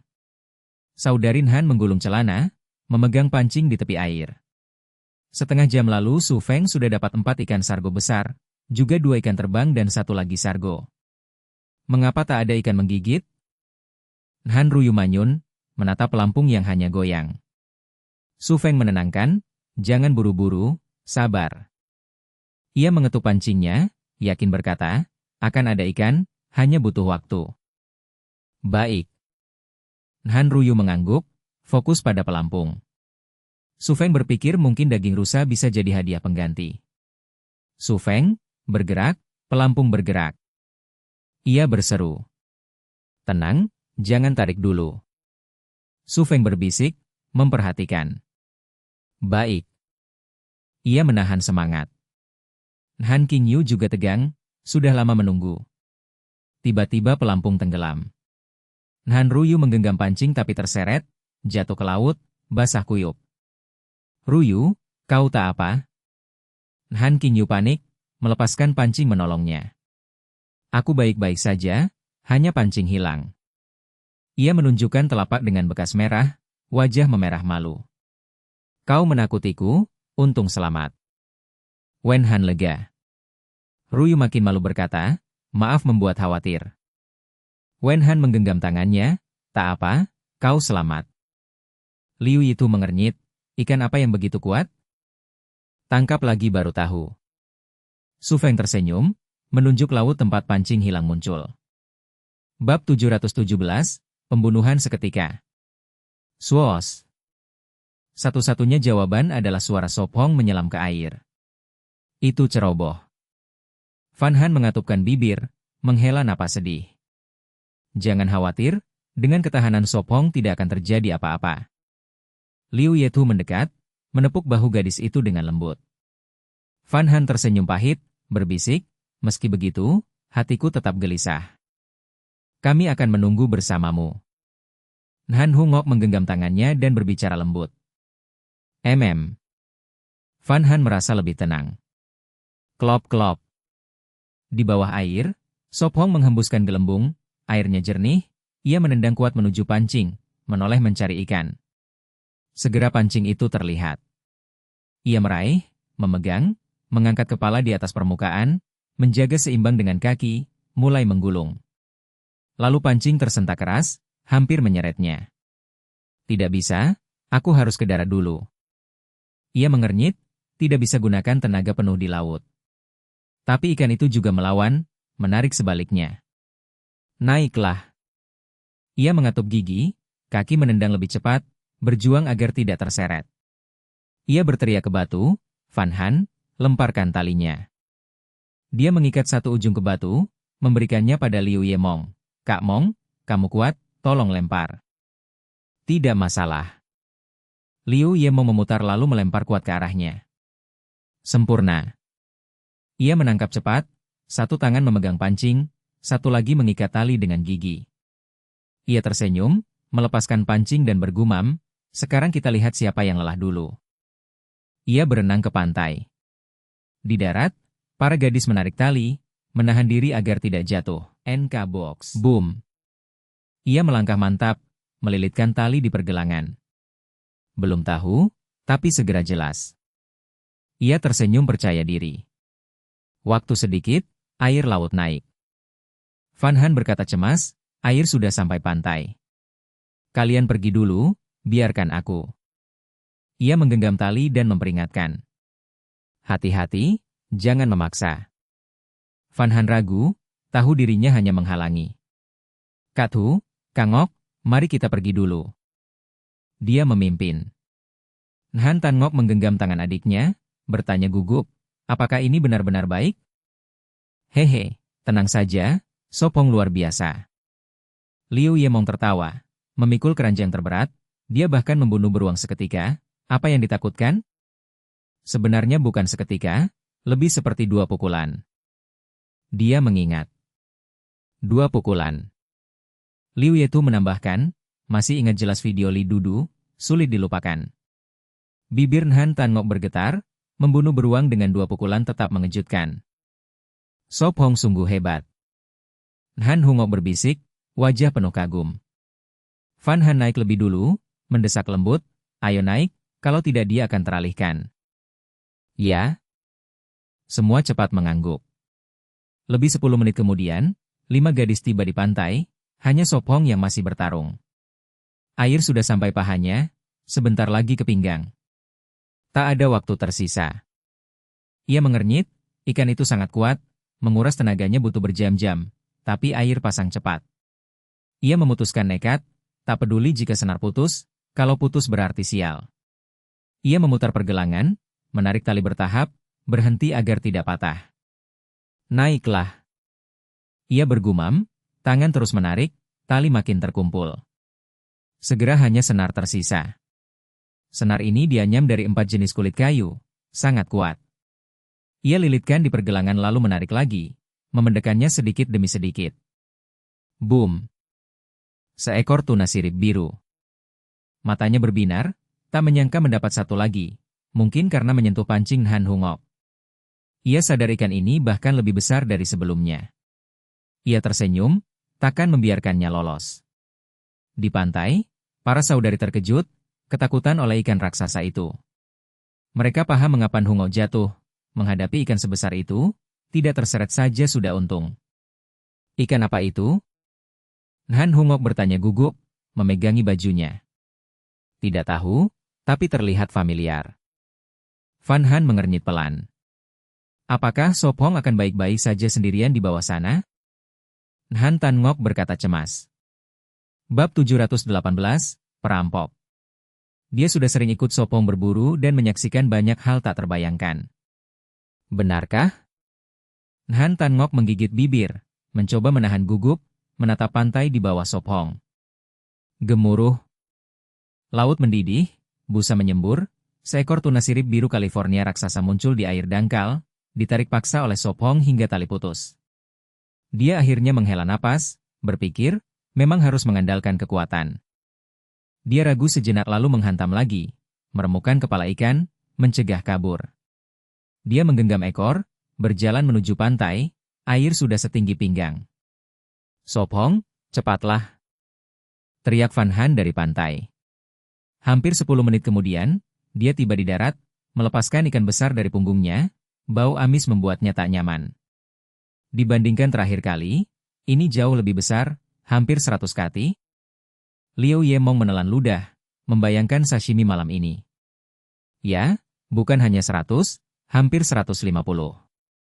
Jawab Sopong tenang, yang dulu hanya 40 kati dan 80 cm, yang ini lebih dari 1 meter. Lebih dari 100, dijual pasti bernilai. Mata Van Han berkilau. Bisa dijual hampir 100.000. Senyum Sopong, makin besar makin mahal. Memang, ukuran begini layak. Dia mengangguk tersenyum. Tak bisa dipercaya. Han Tan Ngok menelan ludah, penasaran rasa dagingnya. Hihi, kalian belum pernah makan sashimi? Goda Liu Yemong. Belum pernah.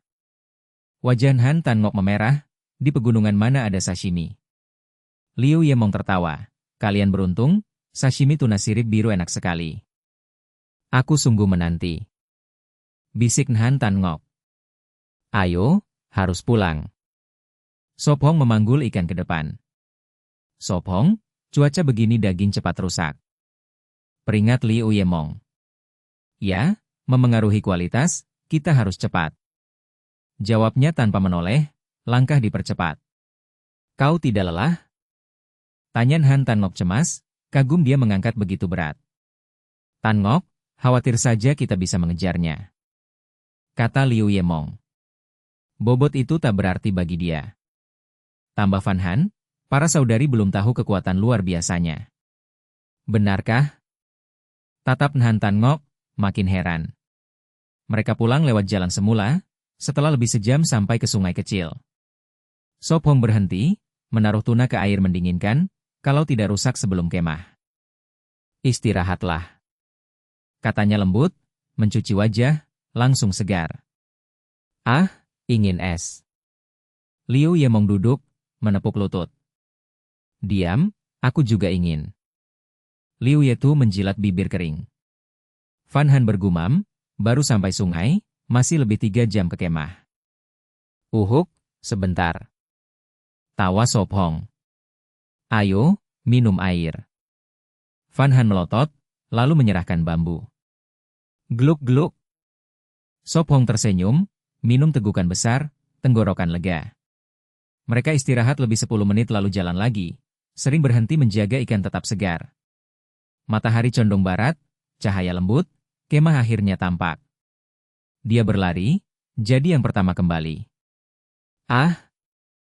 Liu Yemong berhenti, mengernyit, berteriak, Sop Hong, bukankah kita kunci gerbang? Aku jelas mengunci. Kenapa? Wajahnya gelap. Penghalang terbuka. Jawab keras Liu Yemong. Jangan-jangan perampok? Seru Van Han berlari. Saudari saling pandang, buru-buru mengikuti. Lihat, pintu terbuka. Tunjuk Liu Yemong. Sepertinya ada yang masuk. Wajah Sop Hong muram, jejak kaki berserakan. Tidak, anak rusa di mana? Jerit Liu Yemong, mencari di halaman. Jangan cari, pasti dicuri. Sop Hong menghela, di luar terlihat jejak menuju hutan. Siapa berani mencuri anak rusaku? Teriak Liu Yemong, kegembiraannya lenyap. Aneh, kenapa kelinci tidak hilang? Liu Yetu menghitung berkali, tetap utuh. Dia bingung, jika pencuri, mengapa tidak ambil kelinci? Mungkin tak suka daging kelinci? Bab 719, Keberuntungan atau Kesialan. Saudarin Han saling berpandangan lalu cepat mengejar. Sop Hong, kelinci masih ada, bukankah aneh? Liu Yetu berdiri dan bertanya. Ya, agak aneh. Sop Hong mengangguk, melempar tuna, lalu berkeliling halaman mengamati. Ah! Di belakang pondok, dengan mata tajam, ia melihat busur panjang di dasar kolam. Penasaran, ia melompat mengambilnya. Mungkin pencuri rusa lupa.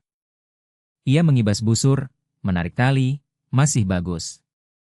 Tanpa busur, bagaimana berburu? Kecuali sehebat Sop Hong, kehilangan demi anak rusa itu rugi. Ada panah juga. Ia mengerutkan alis, melihat satu terbalik di kebun sayur. Ia mencabutnya. Bagaimana jatuh di sini, terbalik pula? Liu Yemong bingung. Sop Hong, dalam pondok tak hilang apapun. Fan Han turun dengan Mao Chao, setelah memeriksa. Krik. Terdengar pekik, bayangan jatuh dari hutan ke atap. Burung gagak melipat sayap dan menatap Sop Hong. Turun. Ia memanggil. Tunggu, maka nanti, dulu katakan apa yang terjadi. Ia menyampaikan lewat pikiran. Krik. Burung mengepak, menjelaskan caranya, Sop Hong mengerti intinya.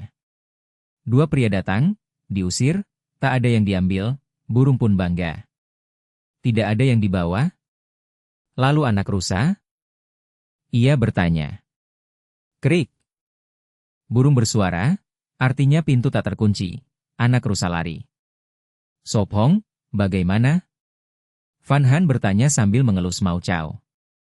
Ia menarik napas, menutupi, tidak apa, tak ada yang hilang. Tidak baik, anak rusa hilang. Liu Yemong manyun, mengutuk penyusup. Aku ke hutan, kalian buat es dan urus tuna. Ia mengambil busur dan menuju pagar, yakin anak rusa masih di hutan. Sop Hong, hati-hati. Fan Han mengingatkan. Ia tak menoleh, melambaikan tangan, tahu, jangan kemana-mana. Fan Han masuk membawa Mao Chao, mengambil sendawa dan baskom, mulai membuat es. Han Tan Ngok bertanya, es? Bagaimana caranya? Sendawa menyerap panas saat kena air. Ia jelaskan. Aku urus tuna. Liu Yemong mengambil pisau, membersihkan, membelah ikan, buang isi perut, potong daging. Krik. Burung berjaga, membersihkan sisa. Ini, bagianmu. Ia potong besar dan lempar. Han Hungok menyentuh daging merah, kagum, ikan ini tampak lezat. Harus diolah dulu, di alam harus hati-hati. Ia tegas berkata, irisan mentah perlu pengetahuan Sop Hong. Ya, kalau tidak, diare. Han Hungok setuju. Diare ringan, sup herbal Sop Hong cepat sembuh. Ia tersenyum, yang parah parasit, sulit hilang. Mengerti. Han Hungok bergidik. Di hutan, Sop Hong ikuti jejak, tertutup gulma dan sulur. Ia maju, meniru tangisan anak rusa. Kemana kau? Ia gumam. Matahari turun, tinggal setengah jam. Ia tetap memanggil, berharap anak rusa datang. Lebih 10 menit, hampir balik, semak bergoyang. Suara itu, ia tetap tenang, mengangkat panah, siap, menekan aura, maju. Mengintip, ia tertegun. Anak rusa terjerat sulur, makin melawan makin parah. Ini keberuntunganku, atau kesialanmu? Ia menyeringai, menepuk kepalanya. Cit-cit. Pulanglah, dengan makan dan minum cukup, kenapa lari? Ia menepuknya, hingga pingsan. Ia potong sulur, memelintir jadi tali, mengikat lehernya. Ayo, kembali. Ia menepuk tangan dan menuntun anak rusa. Bab 720, Gerbang Dunia Baru. Sop Hong membawa anak rusa kembali ke perkemahan, lalu memperkuat gerbang utama, sambil melepas sulur dari lehernya agar bebas. Ah! Liu Yemong berlari dengan pisau militer, terkejut dan khawatir, bertanya, Sop Hong, dari mana kau menemukan anak rusa ini? Di hutan, saat aku melihatnya ia terjerat sulur, kalau tidak pasti butuh tenaga lebih. Sop Hong menjelaskan singkat.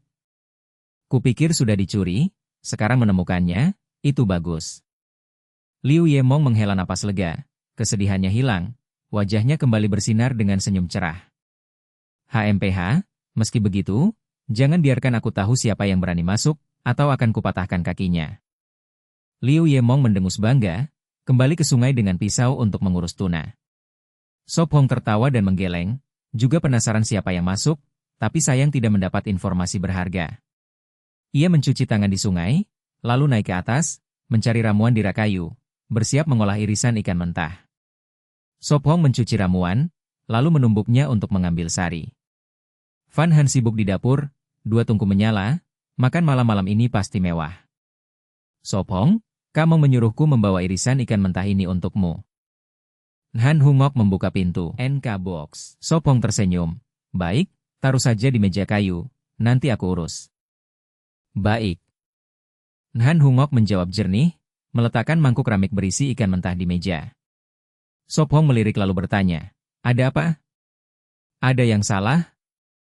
Kamu bilang kau bisa pakai ramuan untuk mengobati, benar? Han Hungok menggigit bibir, bertanya pelan. Sop Hong berhenti, berbalik dan bertanya cemas, aku tahu sedikit, kenapa? Ada yang tidak enak badan? Mata hitamnya penuh ragu. Van Han mendekat, bingung. Sop Hong, ada apa dengan Hungok? Aku juga tidak tahu. Sop Hong mengangkat bahu, punya dugaan tapi tidak yakin. Baiklah. Van Han mengernyit lalu kembali ke dapur. Sop Hong termenung sebentar, mengingat pengetahuannya, lalu tenang dan melanjutkan menumbuk ramuan. Malam di luar semakin pekat. Gadis itu membawa saus Eutrematenue ke meja, bersama sup seafood, kepiting kukus, udang belalang goreng dan salad sayur liar. Makan malam siap, kalian sudah selesai? Van Han membersihkan tangan, memanggil dari jendela ke arah sungai. Sebentar. Liu Yemong tidak mengangkat kepala, mematahkan tulang ikan, mencuci dan menggantungnya kering. Nanti bisa dipakai untuk sup. Sisa daging dan jeroan hampir selesai, ia puas membersihkan bulu di atap. Ia mencuci darah, lalu bersamaan Han Tan Ngok membawa ikan potong ke kabin, melanjutkan menggarami dan membumbui, lalu mengasapinya untuk disimpan.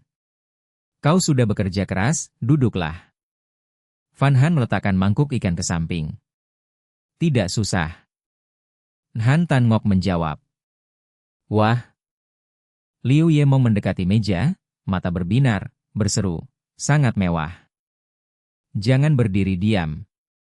Sop Hong tertawa, mengajak semua duduk. Glek. Han Tan Ngok menelan ludah. Liu Yemong duduk duluan, mengambil sumpit dan tertawa. Haha, aku tidak sungkan, kalian bebas.